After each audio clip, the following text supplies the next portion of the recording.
नमस्कार, मैथमेटिक्स में आपका बहुत बहुत स्वागत है। मैं नीरज सागर। आपने इससे पहले का वीडियो देखा होगा संबंध एवं फलन का, ठीक है। रिलेशन एंड फंक्शन का ये हमारा दूसरा वीडियो है, भाग संख्या 2, यानी वीडियो का पार्ट नंबर 2, खंड 2, ठीक है। आपने इससे पहले की वीडियो में बेसिक बातें समझे होंगे। आज हम आपको बताते हैं वही बेसिक बातें पे आधारित। उस दिन भी कुछ प्रश्न मैंने हल किया था, आज भी एक दो प्रश्न हल करेंगे, फिर उसके बाद आगे की जो बातें होंगी वो बताएंगे। यानी संबंध और फलन का ये दूसरा वीडियो है। अगर आपने पहला वीडियो नहीं देखा है तो इस वीडियो का डिस्क्रिप्शन बॉक्स में उसका लिंक मिल जाएगा, आप वहां से देख सकते हैं, ठीक है। अगर आपने अभी तक इस चैनल को सब्सक्राइब नहीं किया है तो प्लीज जरूर कीजिए। देखिए आज का ये प्रश्न है। प्रश्न में कहा जा रहा है कि सिद्ध कीजिए कि आर यानी रिलेशन, ठीक है, आर फॉर रिलेशन में आर बराबर A B relation A less than B द्वारा परिभाषित संबंध आर स्वतुल्य तथा संक्रमक है किंतु सममित नहीं है, ठीक है। जब भी इस प्रकार का प्रश्न आए तो आप इसको हल करने के लिए सबसे पहले देखिएगा क्या कह रहा है। सिद्ध कीजिए कि रिलेशन में, जब भी रिलेशन कह रहा तो आर बराबर हम लोग लिखेंगे वास्तविक संख्याओं का समुच्चय, वास्तविक संख्या का समुच्चय, वास्तविक संख्या का समुच्चय, ठीक है। उसके बाद दूसरा रिलेशन हमें दिया गया है ए बी रिलेशन ए छोटा है और बराबर है बी से, ठीक है। अब जब भी इस प्रकार का प्रश्न आए तो पहला क्या कह रहा है, सुनिएगा। रिलेशन कितना द्वारा परिभाषित संबंध आर यानी रिलेशन स्वतुल्य तथा संक्रमक है। हमें प्रश्न में कहा गया है कि ये जो रिलेशन है, ये जो परिभाषा दी गई है, इसके आधार पे स्वतुल्य तथा संक्रमक है, किंतु या परंतु सममित नहीं है। हमें ये सिद्ध करके दिखाना है कि क्या ये स्वतुल्य और क्या था, स्वतुल्य और संक्रमक है और सममित नहीं है। कैसे नहीं है वो देखिए। जब पहला बात हम लिखेंगे स्वतुल्य, स्वतुल्य कहा जा रहा है स्वतुल्य तथा संक्रमक है। अब आप गौर कीजिएगा, ए बराबर अगर हम 1 रखेंगे, ठीक है, तो 1 छोटा और बराबर होगा 1 से, ठीक है ना। क्योंकि यहाँ कहा गया है कि ए जो है छोटा है किससे, बी से, छोटा और बराबर भी है। तो इस अवस्था में ये स्वतुल्य हो जाएगा क्योंकि ए बराबर 1, तो 1 लेस देन 1, ठीक है। अब दूसरा कह रहा है संक्रमक,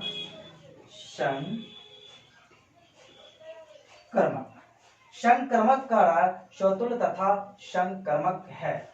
तो संक्रमक है जरूर है क्योंकि स्वतुल्य होता है तो हर हाल में वो संक्रमक हो ही जाता है। तीसरा है सममित, सममित नहीं है। सममित कैसे नहीं है तो देखिए, ए बी से कम है तो बी ए से कम नहीं होगा। हमारा परिभाषा ही कह रहा है ए जो है वो बी से कम है, लेकिन बी कभी ए से कम होगा नहीं होगा। वो तो बात ही ना है, बी ए से कभी भी किसी भी दशा में किसी भी परिस्थिति में कम नहीं होगा। ए कम है लेकिन बी कम नहीं है। जब ही नहीं है तो पैर नहीं बढ़ रहा, यानी ये सममित नहीं है। सममित नहीं, कम नहीं होगा, कम नहीं होगा तो ए बी से कम नहीं होगा तो ये सममित नहीं होगा, ठीक है। ये सममित नहीं होगा। आप एक बार फिर से समझिए, गौर फरमाइए क्वेश्चन पे। कहा सिद्ध कीजिए कि रिलेशन में आर बराबर A B relation A less than equal B द्वारा परिभाषित संबंध आर स्वतुल्य तथा संक्रमक है किंतु सममित नहीं है। तो तो वास्तविक संख्या का समुच्चय रिलेशन में कुछ नहीं दिएगा, ले लिए आर बराबर A B relation A less than equal than B.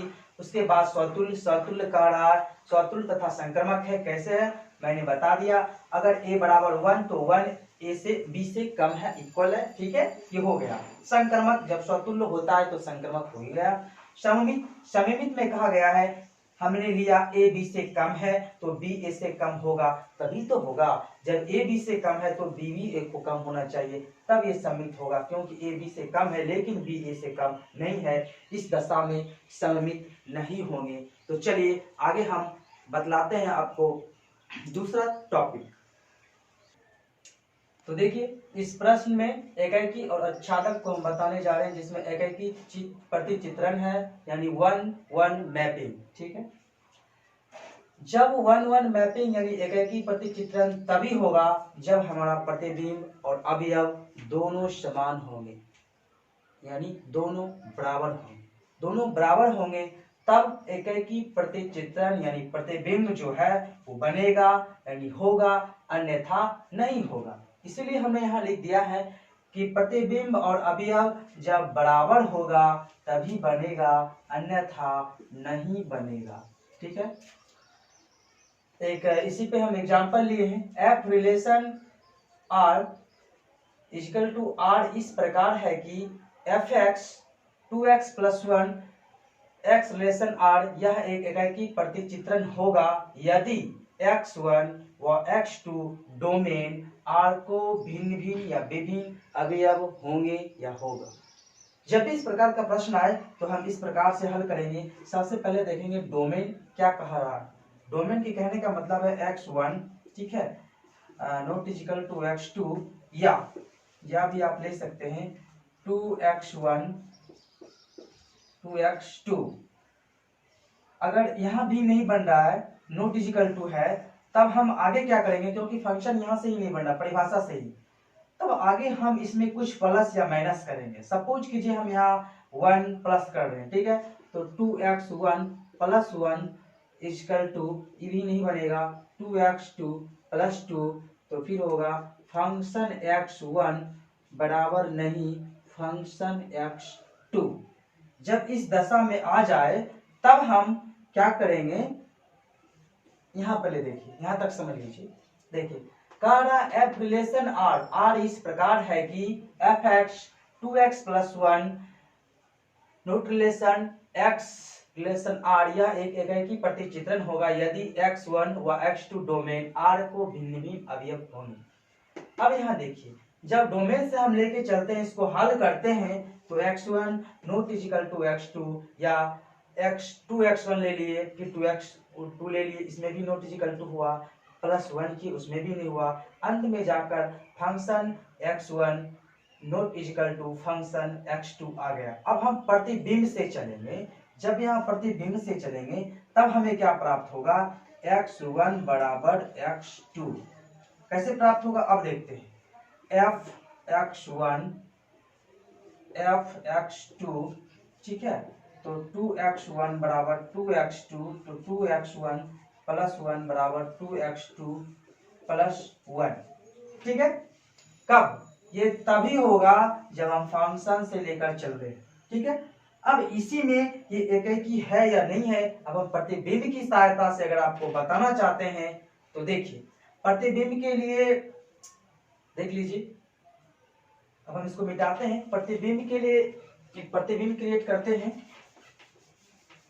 मानिए इसको A, ठीक है, ये A का कॉलम हो गया, इसको मान लीजिए B, ये B का कॉलम हो गया। इधर लेते हैं 1 2 3 4, इधर लेते हैं X Y Z W, ठीक है। अगर 1 और 2 दोनों का हमें फलन बन रहा है, फलित हो रहा है B के Y में, तब क्या होगा, 1 is not equal to Z, ठीक है, ये Z है, 1 नॉट इक्वल टू Z, तो यानी फिगर 1 नॉट फिगर 2 अगर बराबर, जब देखिए 1 जो है Z के बराबर है नहीं है, 1 और 2 को किसको फलित कर रहा है, Y, तो 1 और z में कोई कंबाइन नहीं है। जब हम आपको कह दिए जब प्रतिबिंब और अवयव दोनों समान होगा तभी एकाकी प्रतिचित्रण होगा, अन्यथा नहीं होगा, क्योंकि एक बराबर नहीं है z का, समान नहीं है, इसीलिए हमारा फिगर 1 और फिगर 2 से यही साबित हो रहा है कि ये एकाकी प्रतिचित्रण नहीं है।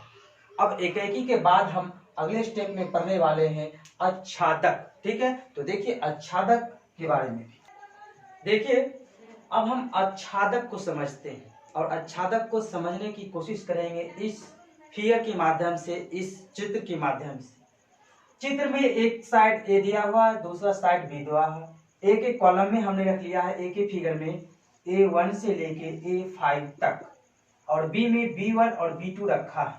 ठीक है, अब इसी चित्र के माध्यम से, इसी प्रतिबिंब के माध्यम से हम समझेंगे कि ये आच्छादक है या नहीं है, और आच्छादक कैसे होता है और कैसे नहीं होता है। ठीक है, तो देखिए A1 का मिलान हम करते हैं B1 से, A2 का मिलान B2 से, A3 का मिलान B3 से। ठीक है, अब A4 का मिलान B4 से और A5 का मिलान B2 से कर देंगे। ठीक है, मेरी मर्जी या आपकी मर्जी, जो से जो मन हो किसी ना किसी से मिलान कर दीजिएगा। अब आप देखिएगा सभी को मिलान करने के बाद नीचे हमें कुछ नहीं बचा।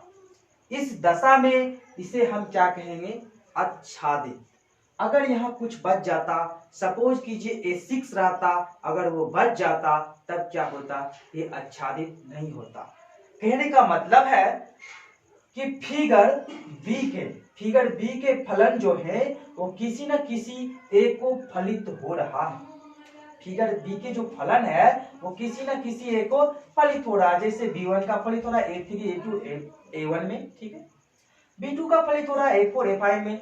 अगर फिगर बी का फलन फिगर ए के किसी न किसी को फलित नहीं होता, कोई एक्स्ट्रा बच जाता, उस अवस्था में ये फिगर आच्छादित नहीं होता, अन्यथा ये आच्छादक है, आच्छादित है। उसके बाद इसी पे हम एक प्रश्न लेते हैं और वो हम बतलाएंगे कि आच्छादक कैसे होता है कैसे नहीं है। उसके बाद आगे दो टर्म मेरे पास और बचेंगे जिसमें GOF और FOG, हॉक और GOF दोनों को निकालने की दशा हम समझेंगे। इसके साथ ही मेरा संबंध और फलन का चैप्टर समाप्त हो जाएगा। तो देखिए एक हम प्रश्न ले रहे हैं। तो देखिए हम एक उदाहरण लेके आए हैं, आच्छादक पर आधारित है। कहा जा रहा है सिद्ध कीजिए कि fx बराबर 1x द्वारा परिभाषित फलन f रिलेशन r एकाकी तथा आच्छादक है जहां r सभी ऋणोत्तर वास्तविक संख्या का समुच्चय है। गौर फरमाइएगा, जहां r सभी ऋणोत्तर वास्तविक संख्याओं का समुच्चय है, यदि प्रांत r को n से बदल दिया जाए जबकि स्वप्रांत पूर्ववर्त r ही रहे तो क्या यह परिणाम सत्य होगा। जब भी इस प्रकार का प्रश्न आए तो हम कैसे हल करेंगे बतलाते हैं। सबसे पहले आप प्रश्न को 1 से 2 बार गौर से पढ़िएगा और आप एक बात हर हमेशा याद रखिएगा कि अगर फलन एकाकी होगा और इसमें प्रतिबिंब नहीं बनेगा तो कभी भी आच्छादित नहीं होगा। ठीक है, ये बात याद रखिएगा कि अगर फलन एकाकी होगा, अगर उसमें प्रतिबिंब नहीं बनेगा तो कभी भी आच्छादित नहीं होगा। देखिए प्रश्न में कहा जा रहा है fx बराबर 1x। अब हम देखते हैं fx बराबर 1x को हम लेते हैं fx1 अगर कर लेते हैं तो fx2, यहां तक कोई दिक्कत नहीं। fx बराबर 1x तो fx1 बराबर fx2। अब देखिए तो 1/x1 बराबर 1/x2 भी हो सकता है। जब यहां तक हो जाएगा तो x1 बराबर x2, x1 बराबर x2, यानी इससे साफ स्पष्ट हो रहा है कि प्रतिबिंब एकाकी है तो फलन भी एकाकी होगा। ठीक है, जब प्रतिबिंब एकाकी है तो फलन भी एकाकी ही होगा। समझ रहे? अब इसमें एकाकी की तो बात खत्म है। अब आगे क्या कह रहा है कि यह क्या आच्छादित होगा या नहीं होगा। आच्छादित के लिए हम क्या करेंगे, एक इक्वेशन लेते हैं, यहाँ जो है इसी इक्वेशन पे आधारित लेते हैं y बराबर 1/x। जब y बराबर 1/x लेंगे तो x बराबर 1/2 y हो जाएगा। ठीक है, तो यानी y जो है बराबर नहीं है 0 के। ठीक है, तो 1 बटा y रिलेशन बनाता है, तो इसके लिए यह आच्छादित होगा, यह आच्छादित होगा, क्योंकि प्रतिबिंब एक ही है, फलन भी एक ही है। ठीक है, इसके लिए ये आच्छादित होगा। तब इसके बाद इस प्रश्न को आप सही से समझ लीजिए। ठीक है, एक बार और समझा देता हूं, उसके बाद हम जीओएफ और एफओजी पे आधारित प्रश्न करें। देखिए, आच्छादक का यह प्रश्न है, कहा जा रहा है सिद्ध कीजिए कि एफ एक्स बराबर 1x द्वारा परिभाषित फलन F relation R equal to R एकेकी तथा आच्छादित है, जहां आर सभी ऋणात्मक वास्तविक संख्या का समुच्चय है। यदि प्रांत आर को n से बदल दिया जाए जबकि सब प्रांत पूर्वता आर ही रहे, तो क्या यह परिणाम सत्य होगा। इक्वेशन है एफ एक्स बराबर 1x, तो एफ एक्स 1 बराबर एफ एक्स 2 लिख सकते हैं। आप लोग यहाँ तक समझ गए। जब एफ एक्स 1 बराबर एफ एक्स 2 होता है, तो 1 बाय एक्स 1 बराबर 1 बाय एक्स 2 हो जाता है, इजिकल टू एक्स 1 बराबर एक्स 2। ठीक है, जब x1 बराबर x2 हो जाएगा, x2 हो जाएगा, तो आप भली भांति समझते हैं। ठीक है, इसमें fx1 बराबर fx2। ठीक है, तो बराबर 1 बाय x1 बराबर 1 बाय x2, यानी x1 इजिकल टू x2। कहने का तात्पर्य है कि प्रतिबिंब एक ही है, तो फलन भी एक ही होगा। आच्छादक के लिए हमने क्या, y बराबर 1 बाय x, तो x बराबर 1 by y, y not equal to 0, यानी y 0 के बराबर नहीं है, तो 1 बाय y रिलेशन बनाता है, तो इसका मतलब है ये आच्छादित है। ठीक है, तो अब हम जीओएफ और एफओजी के प्रश्न करवाने वाले हैं। देखिए, प्रश्न में है, मान लीजिए कि फंक्शन, ठीक है, एफ रिलेशन 1 3 4 इजिकल 1 2 5, जी रिलेशन 1 2 5 इजिकल 1 3, एफ बराबर है 1 2 3 4 4 1। ठीक है, उसके बाद है जी 1 3 2 3 5 1 द्वारा प्रदत्त जीओएफ ज्ञात करें। हमें जीओएफ कहा जा रहा है निकालने के लिए, तो जीओएफ निकालने के लिए महत्वपूर्ण हमें इसमें क्या होगा, एफ यानी फलन ये और जी ये। ठीक है, रिलेशन वाले को हम टच नहीं करेंगे। ठीक है, जिसमें रिलेशन लगा है उसको टच नहीं करेंगे। पहले F1 से हम लेते हैं, तो हल यहाँ पे देखिएगा, अगर हम F1 लेते हैं तो कितना बचेगा, अगर F1 ले लिए तो बचा कितना 2, तो यहाँ हम 2 लिख दिए। ठीक है, अगर F3 लेंगे तो कितना बचेगा, F3 ले लिए तो बचा कितना 5, अगर F4 ले लिए तो बचा कितना 1, F4 ले लिए तो बचा कितना यहाँ पे 1। अब F का हो गया, अब हम G का निकालेंगे। ठीक है, G 1 ले लिए तो बचा 3, अब G2 ले लेंगे तो बचेगा 3। ठीक है, 1 में भी 3 बचा, 2 में भी 3 बचा, अब G5 लेंगे तो बचेगा 1, G5 ले लिए, अब बचा कितना 1। यहाँ तक आने के बाद अब हम कैसे चलेंगे वो देखिए। अब